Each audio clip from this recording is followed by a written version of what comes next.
Bien, bienvenidos al tercer servicio de Horizonte. Mi nombre es Marcelino, es un placer enorme estar con ustedes el día de hoy. Hoy es día de resurrección y es padrísimo, venga. Dios es muy bueno. Sí, el tercer servicio es como el más animado, ¿no? Es como que están así como ya bien despiertos, ya desayunaron, ¿no? Entonces están con todo. Pero el día de hoy vamos a hablar un poco acerca de este tema. Quizá viste el arte en semanas pasadas. Vamos a hablar acerca de la Pascua. Y el día de hoy quiero que me sigas en este mapa. Si lo enciendo funciona. Listo. Y vamos a ver tres cosas básicamente. Número uno, vamos a ver qué es la Pascua. Tú puedes leer Éxodo capítulo 12 y ahí se explica detalladamente todo este tema acerca de la Pascua y lo vamos a ver eventualmente. La Pascua más gloriosa que ha ocurrido en la historia lo vamos a leer en Lucas 22 y Juan 19. Y al final, si Dios te llama a esto, vamos a celebrar la cena del Señor. Y es una de las cosas que más me gustan, es como de mis fotos más padres de ser cristiano, porque es el recordar este momento en el que Jesús se sienta con sus discípulos y les dice cuánto he esperado que llegue este momento, y ver a un Jesús deseoso de tener este tiempo. Entonces es algo muy muy rico. Así que acompáñame a orar para que comencemos con este estudio, ¿va? Mi Dios, te damos gracias porque tú eres bueno y eres fiel. Te damos gracias, Señor, por tu palabra y por ser tú mismo nuestra Pascua. Te damos gracias, Señor, y te suplicamos que tú nos ayudes, que tú abras nuestro corazón para que tu palabra pueda hallar lugar y pueda dar fruto. Te lo suplicamos en Cristo Jesús. Amén. Bien, entonces, número uno, ¿qué es la Pascua? La Pascua es una de las tres grandes fiestas solemnes de los israelitas. Tú puedes ver el calendario de los israelitas y tiene un montón de fiestas que les recuerdan un montón de cosas. Y puedes pensar así como, wow, se la viven de pachanga en pachanga. Pero realmente dentro de las festividades de los israelitas hay tres que son fiestas solemnes, es decir, son muy, muy importantes.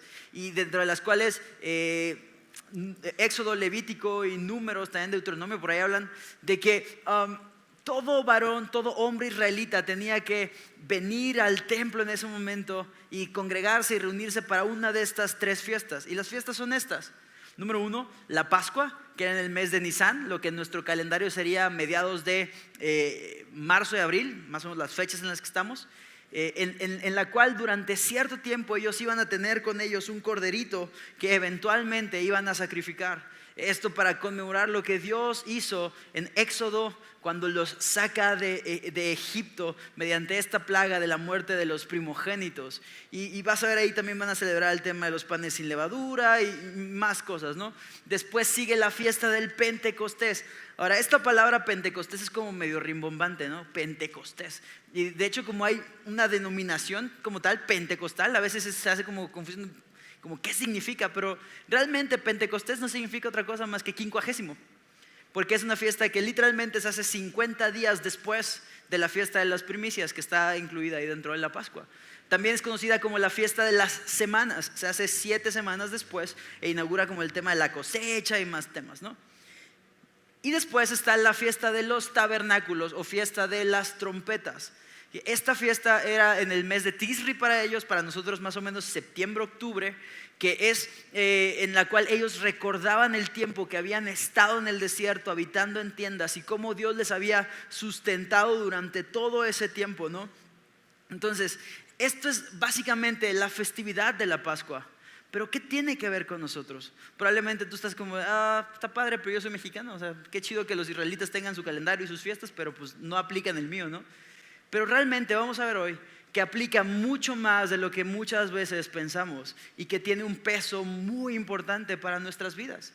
Así que la Pascua para nosotros es una de las fiestas más gloriosas que tú y yo hoy en día podemos recordar.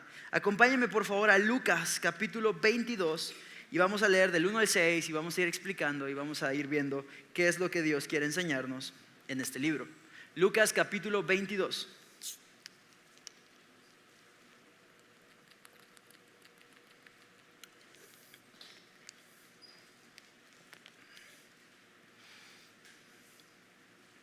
Verso 1 al 6 dice así: Estaba cerca la fiesta de los panes sin levadura que se llama la Pascua, y los principales sacerdotes y los escribas buscaban cómo matarle porque temían al pueblo.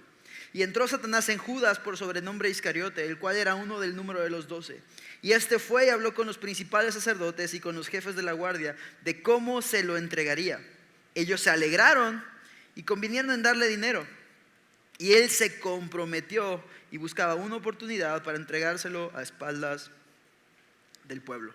Verso 1 dice que estaba cerca la fiesta de los panes sin levadura. La fiesta que se llama Pascua, dicen ellos. Entonces, la palabra Pascua es la palabra hebrea Pesaj, que significa pasar por encima o pasar por alto. Y está descrita a detalle en los capítulos 11 y 12 de Éxodo, que es este tema en el cual te digo, Dios desciende su espíritu a traer mortandad sobre los primogénitos de Egipto, pero sobre aquellas puertas que están marcadas con la sangre del cordero de la Pascua, en el caso de los israelitas, Dios pasa por alto sus casas.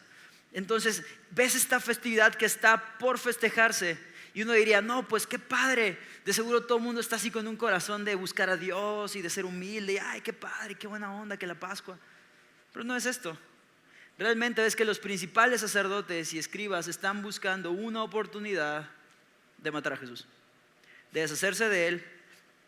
Pero es interesante porque lo que buscan es el cómo hacerlo, porque tenían miedo del pueblo.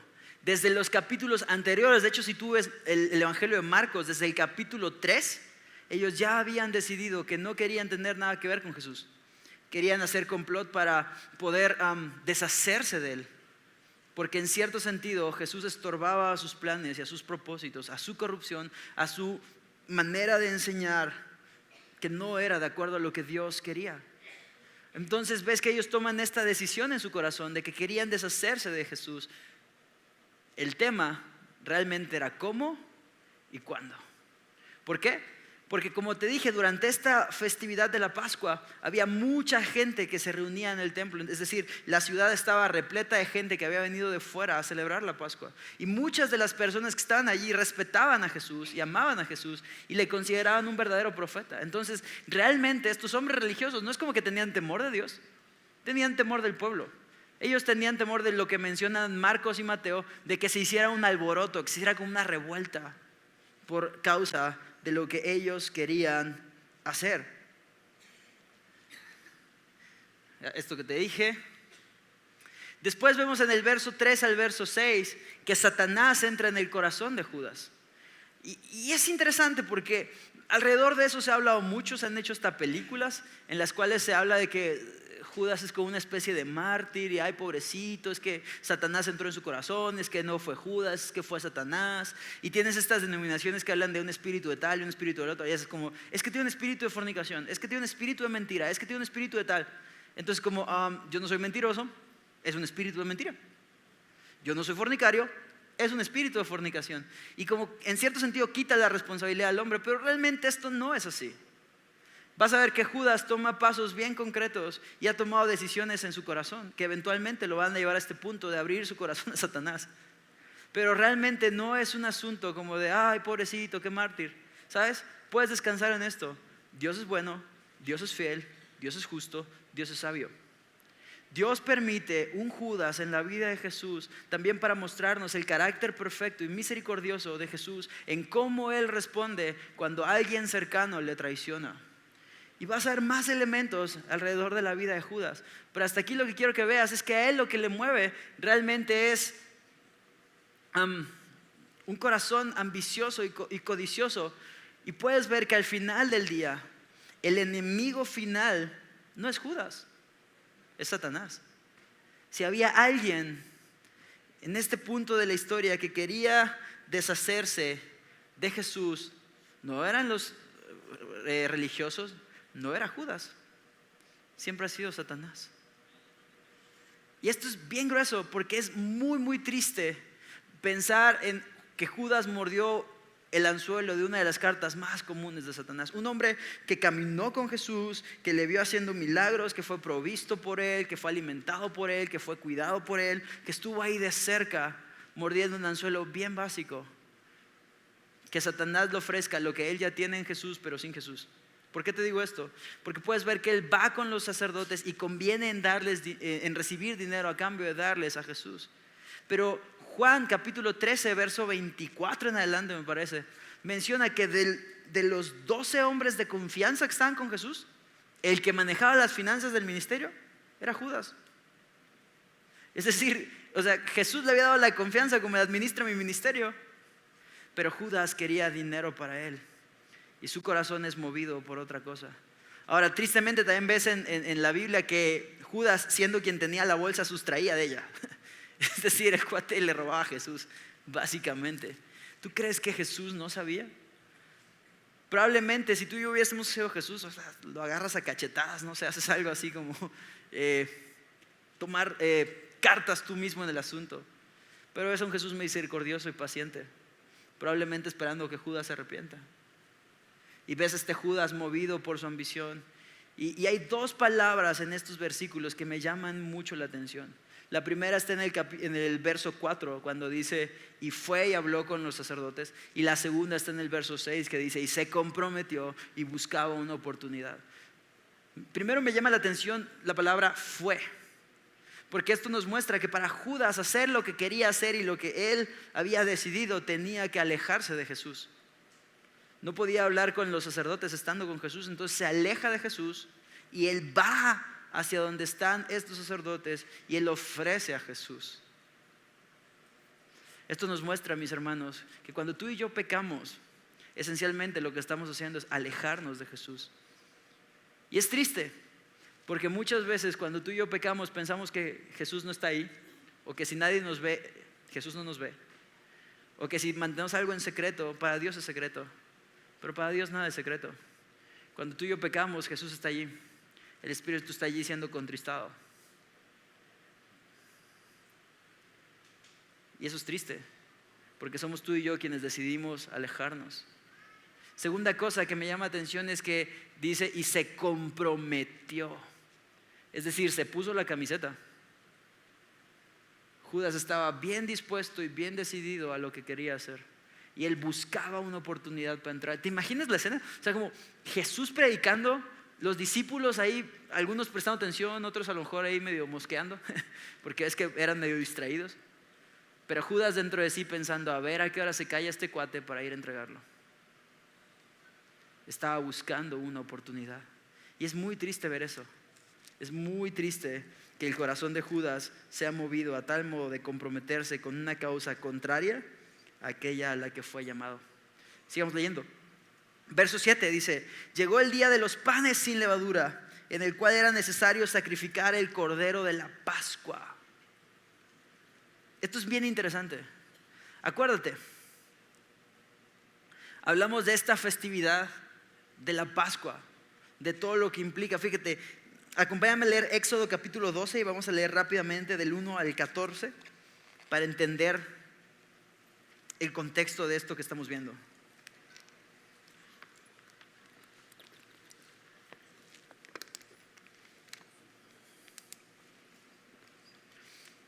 Dice así: habló Jehová a Moisés y a Aarón en la tierra de Egipto, diciendo, este mes os será principio de los meses, para vosotros será este el primero de los meses del año.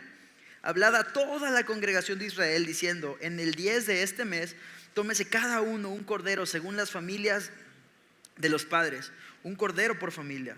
Mas si la familia fuere tan pequeña que no baste para comer el cordero, entonces él y su vecino inmediato a su casa tomarán uno, según el número de las personas. Conforme al comer de cada hombre, haréis la cuenta sobre el cordero. El animal será sin defecto, macho de 1 año. Lo tomaréis de las ovejas o de las cabras, y lo guardaréis hasta el día 14 de este mes, y lo inmolará toda la congregación del pueblo de Israel entre las 2 tardes. Y tomarán de la sangre y la pondrán en los 2 postes y en el dintel de las casas en que lo han de comer. Y aquella noche comerán la carne asada al fuego y panes sin levadura, con hierbas amargas lo comerán. Ninguna cosa comeréis de él cruda ni cocida en agua, sino asada al fuego, su cabeza con sus pies y sus entrañas. Ninguna cosa dejaréis de él hasta la mañana, y lo que quedare hasta la mañana lo quemaréis a fuego. Y lo comeréis así: ceñidos vuestros lomos, vuestro calzado en vuestros pies y vuestro bordón en vuestra mano, y lo comeréis apresuradamente. Es la Pascua de Jehová. Pues yo pasaré aquella noche por la tierra de Egipto y heriré a todo primogénito de la tierra de Egipto, así de los hombres como de las bestias, y ejecutaré mis juicios en todos los dioses de Egipto, yo Jehová. Y la sangre os será por señal en las casas donde vosotros estéis. Y veré la sangre y pasaré de vosotros, y no habrá en vosotros plaga de mortandad cuando hiera la tierra de Egipto. Y este día os será en memoria, y lo celebraréis como fiesta solemne para Jehová durante vuestras generaciones. Por estatuto perpetuo lo celebraréis. Esto es lo que ellos iban a celebrar. Era este momento de conmemoración de que ellos tomaban un corderito en el día 10 y lo iban a tener un par de días con ellos, sabiendo que entre el día 14 y el día 15, entre las 2 tardes, lo iban a sacrificar. Iban a tomar su sangre y entonces iban a cubrir los dinteles de la puerta y los postes para que fuese una señal. Y esto es bien rudo, ¿sabes? Porque tenemos una idea de la Pascua medio tierna. Una de dos: o estamos como muy americanizados en este tema, como de los huevitos y el chocolate, el conejito de Pascua, o tenemos este recuerdo como de pastorela infantil, del niño ahí con su pinturita vinílica ahí, manchando un cartoncito, y es: ay, qué bonito, qué tierno. Pero ¿sabes? La Pascua implicaba muerte. Implicaba tomar un animalito y meterlo a tu casa y tenerlo durante días contigo, sabiendo que en un par de días lo vas a sacrificar y vas a tomar su sangre y vas a manchar las paredes de tu puerta. Eso es algo muy gráfico. Que iban a comer y literalmente el texto dice: y no iban a dejar nada, ni la cabeza, ni los piecitos, ni las entrañas, lo que quede lo van a quemar. Era un sacrificio total, completo, como el de Jesús, porque estaba diseñado para ser una foto de Cristo. Entonces ves esta escena de que ellos iban a celebrar esto, y en resumen Dios les dice: van a guardar esto por estatuto para vuestros hijos y para siempre, y cuando entréis en la tierra que Jehová os da como lo prometió, guardaréis este rito. Y cuando os dijeren vuestros hijos: ¿qué es este rito vuestro?, le van a responder: es la víctima de la Pascua, el cual de Jehová, el cual pasó por encima de las casas de los hijos de Israel en Egipto, cuando hirió a los egipcios y libró nuestras casas. Entonces el pueblo se inclinó y adoró. Éxodo 12, 24 al 27. Y qué glorioso es ver a Jesús preparándose para esta festividad, sabiendo que ese año la víctima de la Pascua de Jehová era Él. Y Jesús se reúne con sus discípulos cuando está cerca este día. Y fíjate, el verso 8 dice que envió a Pedro y a Juan diciéndoles: vayan y preparen la Pascua que vamos a comer. Y en el verso 9 ves la respuesta perfecta cuando Dios te da una instrucción. Ellos nada les dicen: ¿cuándo? ¿Dónde? ¿Cómo lo quieres? ¿Cómo le vamos a hacer? Tú dinos, ¿dónde quieres que la preparemos? Y es padrísimo ver ese tipo de respuestas. Ellos no es un tema como de: oye, ¿y si pedimos pizza, Señor? No es: okay, Señor, tú dinos, ¿cómo le hacemos? Y Jesús les da instrucciones bien específicas. Del verso 10 al verso 13, Él les dijo: he aquí que al entrar a la ciudad os saldrá al encuentro un hombre que lleva un cántaro de agua. Seguidle hasta la casa donde entrare y decid al padre de familia de esa casa: el maestro te dice: ¿dónde está el aposento donde yo he de comer la Pascua con mis discípulos? Entonces Él les mostrará un gran aposento alto, ya dispuesto, preparad allí. Fueron pues y hallaron como les había dicho y prepararon la Pascua. Esto es padrísimo. Es de esos textos en los que puedes ver en la Biblia cómo Dios da instrucciones claras que después se cumplen y te dan un descanso enorme sobre cómo el camino de la obediencia siempre es el camino correcto. ¿Por qué? Porque ellos van y encuentran exactamente como Jesús les había dicho. ¿Ves que Jesús les dice: vayan y van a seguir a un cuate que tenga un cántaro de agua? En ese tiempo, que un hombre llevara un cántaro de agua era algo raro. Normalmente las mujeres eran las que llevaban cántaros. Y entonces ellos ven a este cuate que les sale, lo siguen, y pasa exactamente como Jesús dijo. Y me gusta mucho ver que Él dice: van a encontrar hoy un aposento alto ya dispuesto. Esencialmente ves que Jesús les llama a preparar algo donde Él ya preparó. Y esa es nuestra vida, mi amigo.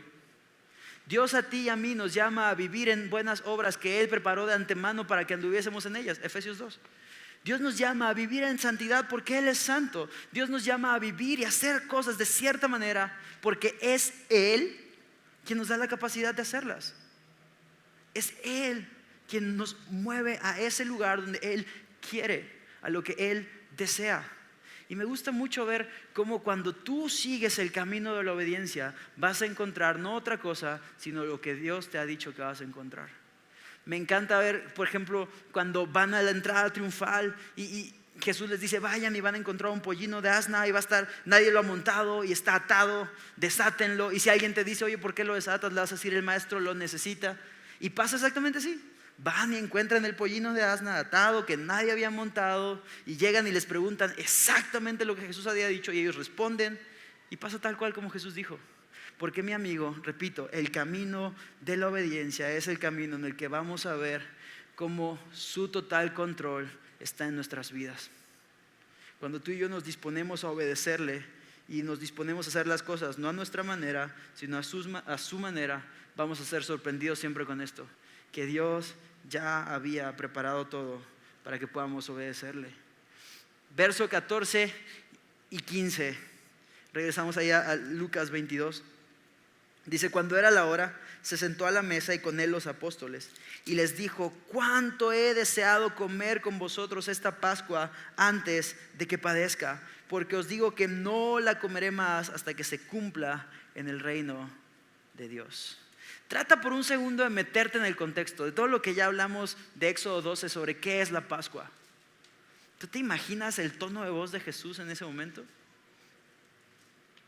La solemnidad de los discípulos escuchando y Jesús ahí sentado diciéndoles: cuánto he esperado este momento. Ojo, sabiendo lo que viene después, sabiendo que ese año Él es el Cordero de la Pascua. Dice: cuánto tiempo he querido comer esto antes de que padezca. Y me gusta mucho ver la paz de Jesús ahí, ver su tranquilidad. ¿Sabes? Es interesante porque durante esta cena, la famosa última cena, también se dan los sucesos de Juan 13, donde Jesús se levanta en medio de sus discípulos. Y no es un tema como de: ya me voy, adórenme, ya me voy, disfrútenme. Sino es un tema de: ya me voy, los sirvo, ya me voy, les enseño, ya me voy, les doy ejemplo para que sigan mis pisadas, como literal dice el texto. Y entonces Jesús toma un trapito y toma una cubetita con agua y les da a los pies a todos, incluido Judas.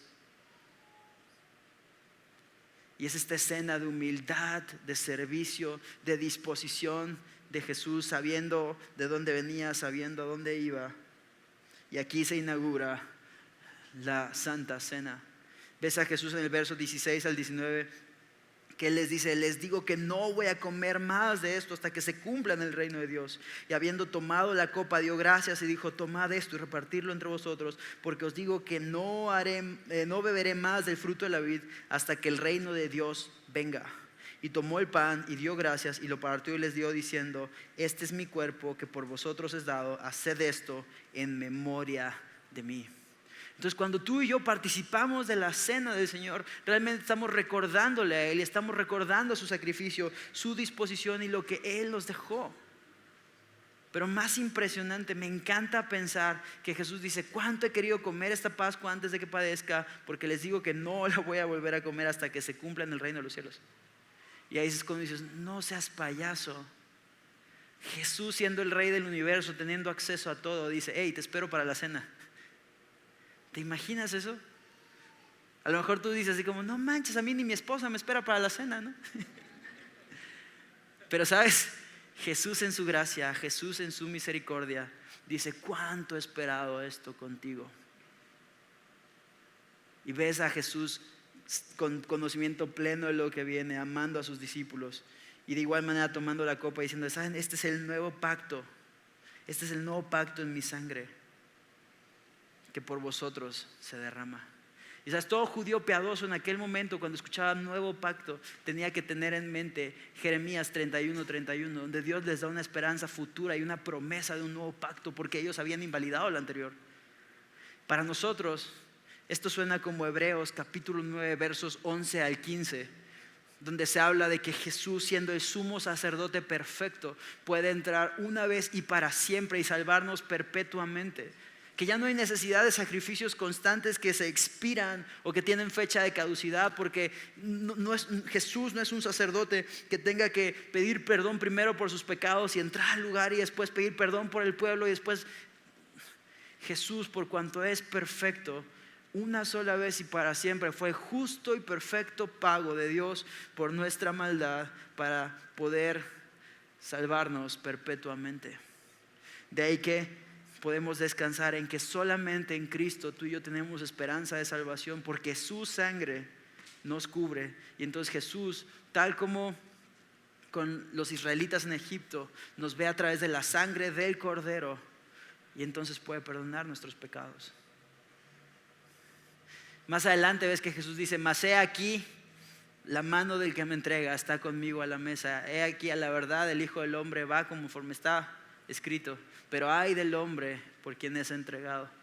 Y todos los discípulos comienzan así como a entristecerse y pensar: ¿seré yo? ¿Seré yo? Y en esa mesa está sentado Judas, en esa mesa donde Jesús les lavó los pies y donde les dio alimento a todos. Quiero que pienses en eso. Los 12 discípulos escucharon el mismo mensaje. Vieron a Jesús obrando, vieron a Jesús hacer milagros, vieron a Jesús caminar, vieron a Jesús orar. Estuvieron de cerca, pero cada quien tomó una decisión. Judas decidió seguir su ambición y entregar a Jesús. De ahí que tú y yo tenemos que preguntarnos: ¿qué es lo que tú y yo vamos a decidir? ¿Vamos a decidir seguir a Cristo? ¿O vamos a decidir irnos hacia el otro bando?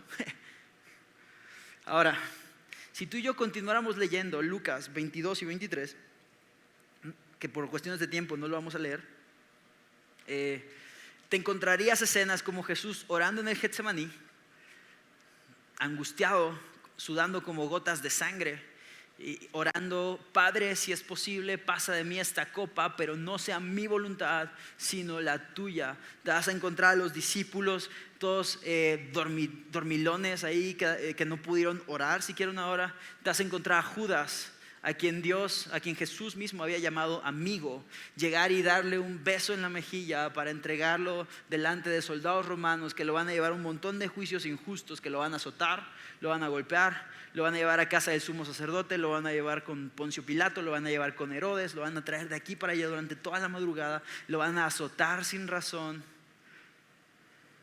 Pero quiero que nos pasemos directamente hacia la crucifixión. ¿Por qué? Porque el cristianismo es el único sistema de fe que centra sus creencias en la muerte y resurrección de su personaje principal. Es interesante,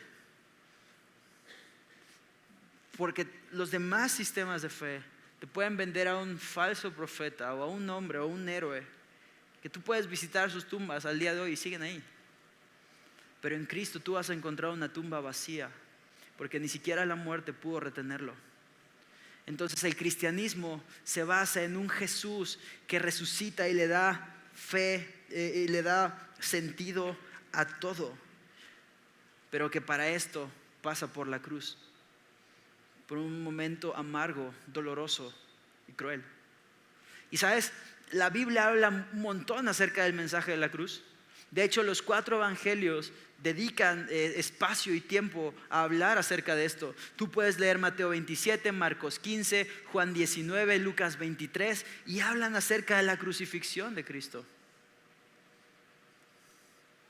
Es un pasaje importante y sabes, tristemente, hoy en día el mensaje de la cruz está un poco infravalorado, está como demeritado, porque se ha vuelto hasta como en cierto sentido parte de la cultura, como un tema cultura pop. Tú puedes ir en carretera y ver que donde hubo un accidente hay una cruz. Puedes ir a un panteón y está lleno de cruces. Puedes ver a un chavillo medio hipster y se va a tatuar una cruz. Puedes ver canciones que hablan de cruces, pósters, cruces pegadas ahí en la cocina de tu abuelita, ¿no? Puedes ir a Tequisquiapan y Bernal y ver que en todos lados venden cruces, a pesar de que el cuate que la vende no tiene ni idea de qué onda. pero está como en cierto sentido integrada en la cultura de tal modo que perdemos su valor real. Y ojo, el valor no es la cruz en sí, es lo que pasó ahí, es quién estuvo ahí, es Jesús. Pero quiero que pienses en eso. La cruz tiene un peso importante en el plan de Dios. Y Jesús decide tomar esta cruz. Fíjate, ve conmigo ahí a Juan capítulo 19, que es donde vamos a ver esta porción. Y vamos a leer del verso 17 al verso 30. Dice así: y él, cargando su cruz, salió al lugar llamado de la calavera, y en hebreo Gólgota, y allí le crucificaron, y con él a otros dos, uno a cada lado y Jesús en medio. Escribió también Pilato un título que puso sobre la cruz, el cual decía: Jesús Nazareno, Rey de los Judíos. Y muchos de los judíos leyeron este título porque el lugar donde Jesús fue crucificado estaba cerca de la ciudad, y el título estaba escrito en hebreo, en griego y en latín. Dijeron a Pilato los principales sacerdotes de los judíos: no escribas Rey de los Judíos, sino que él dijo: soy Rey de los Judíos. Respondió Pilato: lo que he escrito, escrito. Cuando los soldados hubieron crucificado a Jesús, tomaron sus vestidos e hicieron 4 partes, una para cada soldado. Tomaron también su túnica, la cual era sin costura, de un solo tejido, de arriba a abajo. Entonces dijeron entre sí: no la apartamos, sino echemos suerte sobre ella, a ver de quién será. Esto fue para que se cumpliese la escritura que dice: repartieron entre sí mis vestidos y sobre mi ropa echaron suertes. Y así lo hicieron los soldados. Estaban junto a la cruz de Jesús su madre y la hermana de su madre, María, mujer de Cleofas, y María Magdalena. Cuando vio Jesús a su madre y al discípulo al que él amaba, que estaba presente, dijo a su madre: mujer, he ahí tu hijo. Después dijo al discípulo: hijo, he ahí tu madre. Y desde aquella hora el discípulo la recibió en su casa. Después de estos, sabiendo Jesús que ya todo estaba consumado, dijo: para que se cumpliese la escritura, tengo sed. Y estaba allí una vasija llena de vinagre. Entonces ellos empaparon en vinagre una esponja y poniéndola en un hisopo se la acercaron a la boca. Cuando Jesús hubo tomado el vinagre, dijo: consumado es. Y habiendo inclinado la cabeza, entregó el espíritu.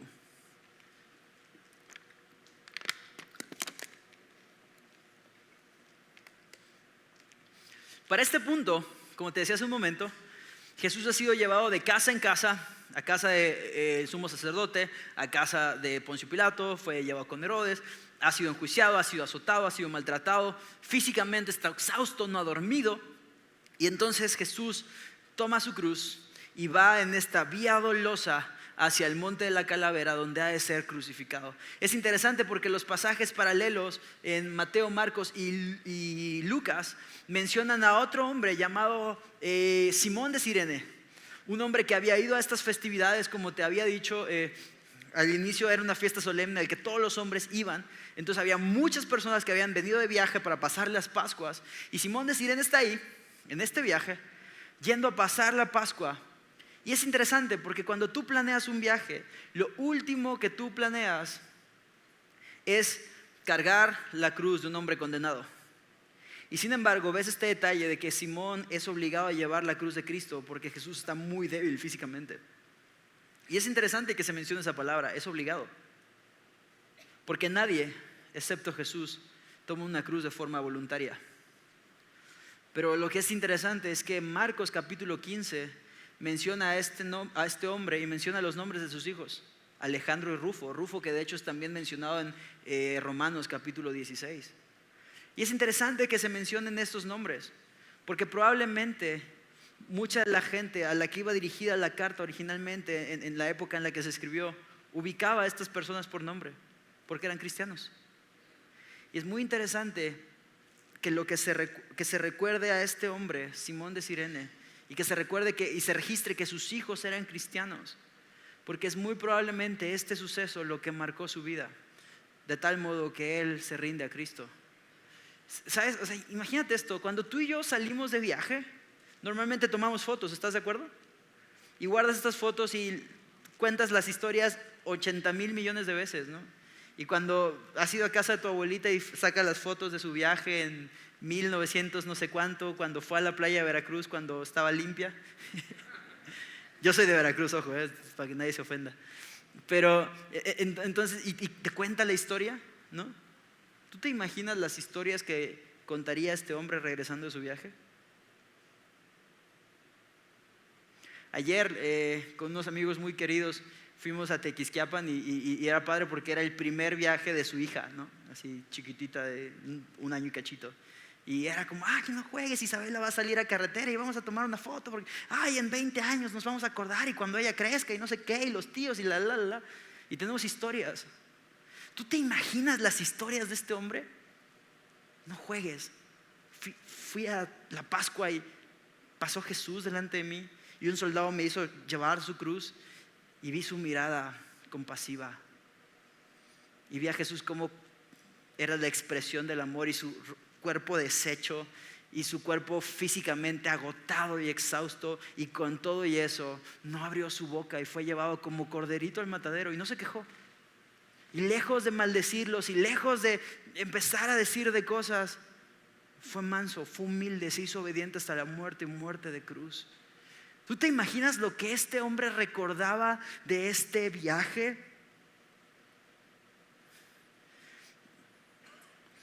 Y entonces ves a través de todos estos detalles cómo Dios va tejiendo esta historia de redención. Ves a este hombre siendo transformado en este momento, no por ver algo exótico, así de que le crezca un brazo a alguien o que lluevan polvo de diamante o de oro o algo así, sino por ver a Jesús llevando la cruz, por verle siendo humilde, por verle siendo compasivo, por verle dispuesto a morir para cumplir el plan de Dios. Y es interesante porque ves que es crucificado junto a dos hombres. Los demás evangelios mencionan cómo estos hombres no paraban al principio de injuriarlo, de decir, si eres el Hijo de Dios, bájate de la cruz, sálvate y sálvanos a nosotros. Que la gente pasaba y movía la cabeza y decía, no que este era el Hijo de Dios, y míralo, ahí está en la cruz. Pero esto fue también para que se cumpliese la escritura. Isaías capítulo 53 dice que Jesús iba a ser contado con los pecadores. Por eso es puesto allí en medio de estos dos malhechores.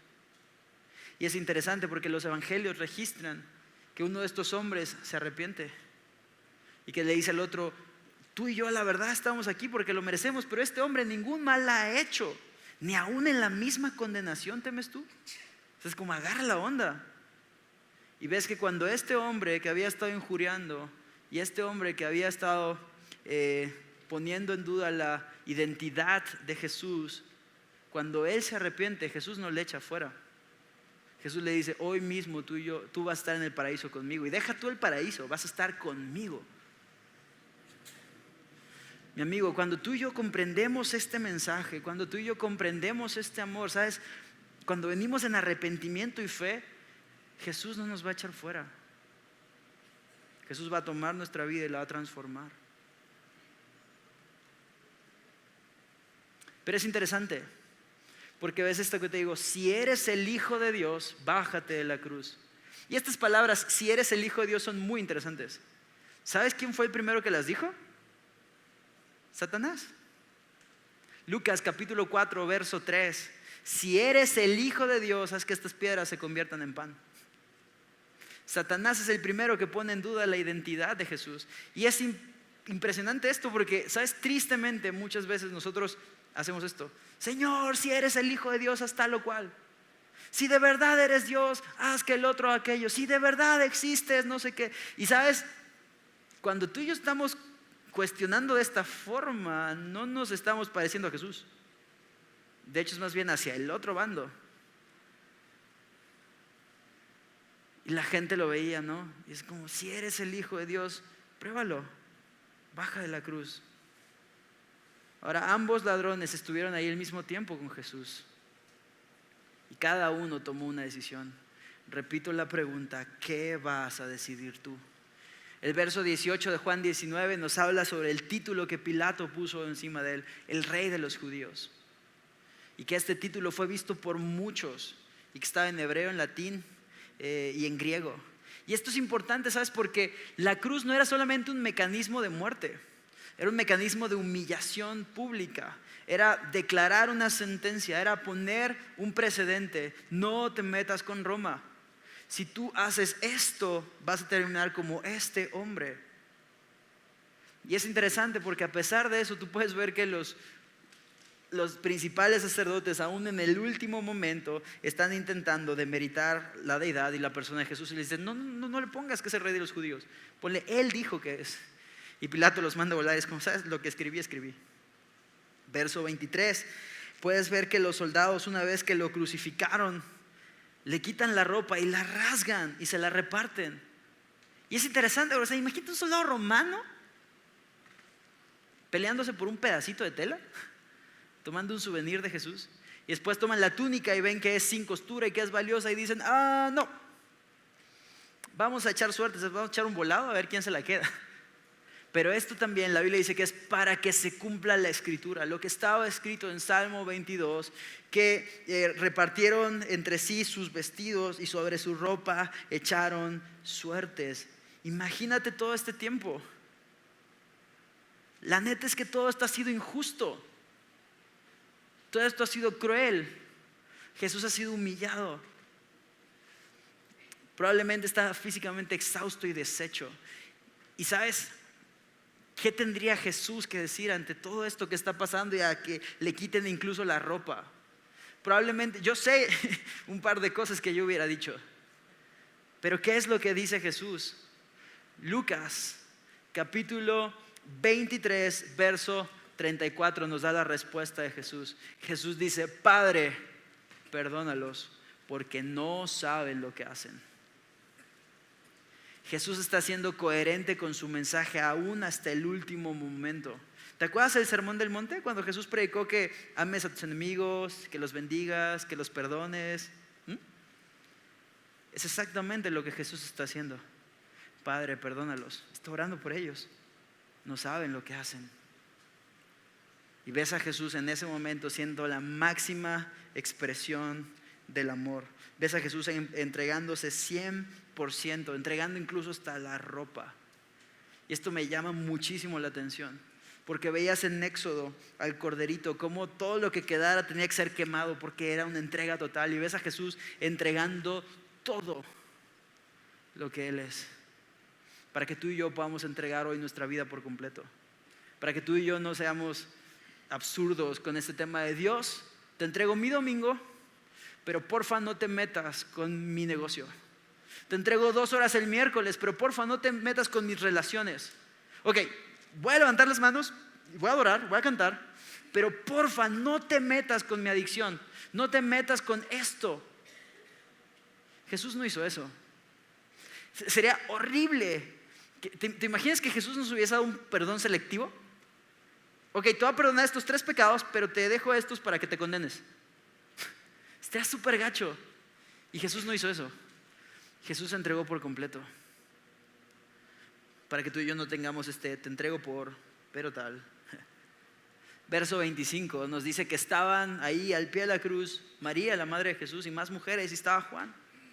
Y es impresionante ver a Jesús como en este momento de dolor, de agonía, de sufrimiento, no está pensando así como, ya me duele, ya que se termine, sino que ve y dice, oye, madre, aquí tu hijo, aquí tu madre. Y está pensando en alguien más, no está pensando en él. Está viendo quién va a cuidar a su madre terrenal. Está viendo dejar todo en orden. Es un Jesús que me encanta como lo decía el pastor Quique cuando vimos Juan esto hace años, ¿no? En la serie Ven y Ve, que le decía, un Dios que en su peor momento está pensando en los demás y no en él mismo. ¿Qué te hace pensar que en tu peor momento no va a estar pensando en ti? Dios está ahí contigo. Su mano está extendida para que te abraces de Él. Puedes venir y correr a Él por auxilio, por socorro, por aliento. Jesús está ahí siendo la máxima expresión del amor, teniendo cuidado de los suyos aún en este momento. Verso 27 y 28 es impresionante. Jesús, sabiendo que ya está todo consumado, dice, tengo sed. y muestra ahí tanto su divinidad como su humanidad. Muestra su humanidad al decir, tengo sed. ¿Sabes? Una de las mentiras que más rápido se compró la iglesia en la historia, que hasta la fecha sigue, fue el gnosticismo. Este sentido de dualidad de lo bueno y lo malo, lo espiritual y lo material. Entonces lo espiritual es bueno, lo material es malo, y como lo material es malo, el cuerpo es malo. Entonces hay un tema ahí de engaño en el que ellos sostenían que Jesús no era una persona, sino era como un espíritu que se agandalló un cuerpo y que en la cruz dejó ahí, abandonó el cuerpo y se fue. Pero los espíritus no tienen sed. Y me gusta mucho cómo Jesús, incluso en este detalle, para que se cumpla lo que está escrito, dice, tengo sed. Y toma este trago amargo de vinagre, pero ojo, muestra su deidad porque él sabía que ya todo estaba consumado. Y el verso 30 dice, cuando Jesús hubo tomado el vinagre, dijo, consumado es. Y habiendo inclinado la cabeza, entregó el espíritu. Y hasta aquí tú puedes ver una escena como trágica, dolor, sufrimiento, sangre, todo está terminado. Pero me gusta ver a Jesús en control absoluto de todo lo que está pasando. Porque la cruz estaba diseñada para matar por asfixia. Para que al estar colgando el peso de tu cuerpo oprimiese tu pecho, de tal modo que tus pulmones colapsaran por falta de aire. Y Jesús aún ahí, los evangelios dicen que clamó a gran voz, consumado es. Aún ahí tenía aire en los pulmones. Aún ahí estaba controlando la situación. ¿Qué tanto? Que hasta el final él dijo, consumado es, y habiendo inclinado la cabeza, entregó el espíritu. Y me vuelve loco ver cómo a mí Jesús, nadie lo mató, nadie le quitó la vida, él la entregó. Aún en esto él tomó la decisión de decir, consumado es, y entregó el espíritu. Juan capítulo 10, verso 14 al 18 dice esto: yo soy el buen pastor y conozco mis ovejas, y las mías me conocen, así como el Padre me conoce, y yo conozco al Padre, y pongo mi vida por las ovejas. También tengo otras ovejas que no son de este redil, y ahí entramos tú y yo, los gentiles. Aquellas también debo traer, y oirán mi voz, y hablarán, y habrá un rebaño y un pastor. Por eso me ama el Padre, porque yo pongo mi vida para volverla a tomar. Nadie me la quita, sino que yo de mí mismo la pongo. Tengo el poder para ponerla y tengo el poder para volverla a tomar. Este mandamiento recibí de mi Padre. Y eso fue exactamente lo que ocurrió. Jesús cumplió lo que al final del día él ya había dicho. Jesús entregó su vida y Jesús resucitó también. Y entonces le dio sentido al texto, le dio sentido a la historia, le dio sentido a nuestras vidas, le dio sentido a todo, porque cumplió absolutamente todo. Me encanta cómo lo enseña Pablo en 1 Corintios capítulo 15, cuando él habla acerca de que Jesús nació conforme a las Escrituras, vivió conforme a las Escrituras, murió conforme a las Escrituras y resucitó y se apareció a Pedro y a Santiago y a más de 500 testigos y al final se le apareció a Pablo. Y me gusta cómo Pablo dice, muchos de esos testigos todavía viven, vayan y pregúntenles. Y ves a Pablo diciendo, ¿sabes? Si Jesús no hubiera resucitado, seríamos dignos de que nos tengan lástima porque creímos en una mentira. Pero por cuanto Cristo resucitó, ha sido hecho primicia de todo. Por cuanto Cristo resucitó, se ha hecho autor y consumador de la fe. Por cuanto Cristo resucitó, le ha dado sentido a todo en la vida. Y la resurrección también es algo de lo que la Biblia ocupa mucho espacio para hablar. Los 4 evangelios lo mencionan. Los 4 evangelios hablan de eso: Mateo 28, Marcos 16, Lucas 24, Juan 20. Los 4 evangelios dedican versos a hablar acerca del relato de la resurrección de Cristo, tal como Él lo había dicho. Fíjate, quiero terminar con esto. Mateo capítulo 28, versos 5 al 7, en la NTV, creo que va a aparecer en pantallas, pero te lo leo. En la NTV dice así: entonces el ángel les habló a las mujeres, no teman, dijo, sé que buscan a Jesús, el que fue crucificado, no está aquí, ha resucitado tal como dijo que sucedería. Vengan, vean el lugar donde estaba su cuerpo y ahora vayan rápidamente y cuéntenle a sus discípulos lo que ha resucitado y que va delante de ustedes a Galilea. Allí lo verán.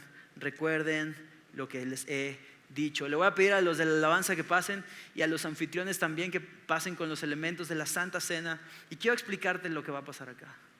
Me fascina ver este texto en cómo el ángel les dice: hey, no está aquí porque ha resucitado tal como Él dijo que sucedería. Jesús anunció esto y se cumplió. Jesús anunció: ¿saben? Yo tengo poder para poner mi vida, pero también tengo poder para volverla a tomar. Y esto es lo que tú y yo celebramos el día de hoy. Que no hubo una tumba, que no hubo una muerte que fuese capaz de contener al Rey del universo. Que absolutamente nada fue capaz de dominarlo. Me da mucha como intriga pensar en esta escena de los soldados romanos imaginándose: ya lo contuvimos, ya lo tenemos bajo control. Y Jesús simplemente cumpliendo paso a paso el plan de la redención de Dios. Y sabes, es por esa muerte y resurrección de Cristo que el día de hoy tú y yo podemos acercarnos confiadamente al trono de la gracia. Y si esto está claro en tu corazón, va a haber anfitriones aquí adelante que van a tener los elementos de la Santa Cena. Y te voy a pedir que si eso es algo que está en tu corazón, y Pablo habla en 1 Corintios 11, cada uno examínese a sí mismo, pruebe su corazón. Y sabes, si en tu corazón está esta convicción de Jesús, te voy a pedir que cuando empecemos a adorar te pongas de pie y puedas participar de los elementos. Y si no es algo que está igual como bien claro en tu corazón, tampoco queremos serte de tropiezo. Nadie te va a juzgar si te abstienes. Pero sabes, el día de hoy celebramos esto en memoria de Él, porque Jesús dijo: cada vez que comen esto, cada vez que lo hacen en memoria de mí. Entonces hoy recordamos su sacrificio, recordamos su fidelidad y celebramos su resurrección, porque es su vida la que nos ha dado vida a nosotros. Entonces le voy a pedir a los chicos que adoren a Dios, y tú puedas aprovechar para tomar los elementos si gustas, y que puedas también en tu corazón prepararte para solemnemente participar de esto con gozo y alegría.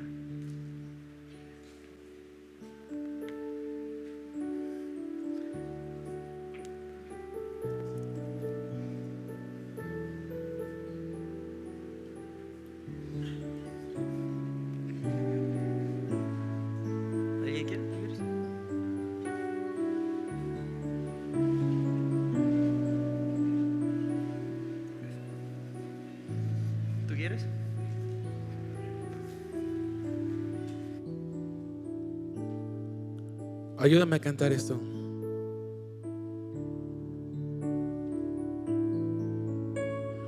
Tu fidelidad es grande, tu fidelidad incomparable es. Nadie como tú. Bendito Dios, grande es tu fidelidad. Tu fidelidad es grande, tu fidelidad incomparable. Nadie como tú, bendito Dios, grande es tu fidelidad. Tu fidelidad es grande, tu fidelidad incomparable. Nadie como tú, bendito Dios, grande es tu fidelidad. Tu fidelidad es grande, tu fidelidad incomparable.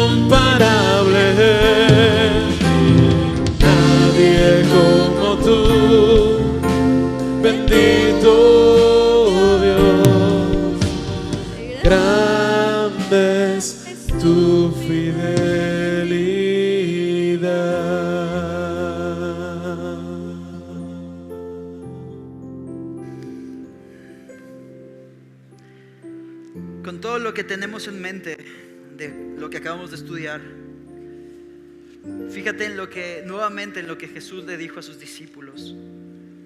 Cuando era la hora, se sentó a la mesa y con él los apóstoles y les dijo: cuánto he deseado comer con vosotros esta Pascua antes de que padezca, porque les digo que no la comeré más hasta que se cumpla en el reino de Dios. Y habiendo tomado la copa, dio gracias y dijo: tomad esto y repartidlo entre vosotros, porque os digo que no beberé más el fruto de la vida hasta que el reino de Dios venga. Y tomó el pan y dio gracias y lo partió y les dio diciendo: esto es mi cuerpo que por vosotros os dado, haced esto en memoria de mí. De igual manera, después de que hubo cenado, tomó la copa diciendo: esta copa es el nuevo pacto en mi sangre que por vosotros se derrama. Sabes, si tienes ahí los elementos y Dios ha puesto esto en tu corazón, participa con gratitud, participa y dale gracias. Y ten esta conciencia de Jesús entregándose para darnos una vida mucho mejor de la que el pecado nos puede ofrecer. Entonces, Señor, gracias por este tiempo y participamos de tus alimentos con gratitud, porque tú eres bueno y tú eres fiel, Señor. Te amamos, Dios. Comamos y bebamos.